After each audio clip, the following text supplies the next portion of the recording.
पप्पा हा चला बरं तिकडे काम आहे तुमच्याकडे लय मोठं. हेच काम उरकणार तो काय काम काढलं साधून पुरुबाई तिकडं अहो लय मोठं काम आहे कारण मला स्वयंपाक करायचा आहे हा आणि ते काम फक्त तुम्हालाच सांगितलंय मम्मीनी. मम्मीला म्हणाव ना हे गड्या घालू दे मग येतो तिकडं.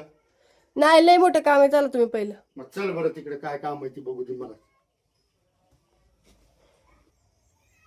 काय पसारा पडलाय ह्यो, किती पसारा पडलाय इथं. आवरायचं आहे की मग ते आता दसरा काढतो. काय काम आहे का सांग ग? आवा हा किती वाढू जर तुम्ही त्या कपड्याच्याच गाड्या घालतात बरं. ही भांडी घासून घासून माझा हात दुखायला लागले त्या चांगल्या कपड्यात. गड्या घालायला लागतात त्याच्या मला. अहो, हा. एवढी भांडी घासलीत मी बघा, एवढी पिशवी भरली अजून ही घासायच चालू आहेत. घरात अख्खा घाणा पडलाय. त्या 2 कोट्या भरून भांडी अजून घासायची आहेत. मग मग थोडं बस कर की आता घासायचे आता टाइम झालाय. रात्रीच्या 9 9:30 वाजत आल्या तरी मी कामच करते. ही भांडी थोडी फालती घाला बरं तिकडं. घालतो की ती घासू घासू इकडून ठेवलीत मी तिकडे नेऊन ठेवा थोडीशी. घालतो. मला कटाळा आलाय आता. आवरीतो आणि पुन्हा बाहेर येतो तुझ्याकडे आवर लागायला. हा लगेच आलो.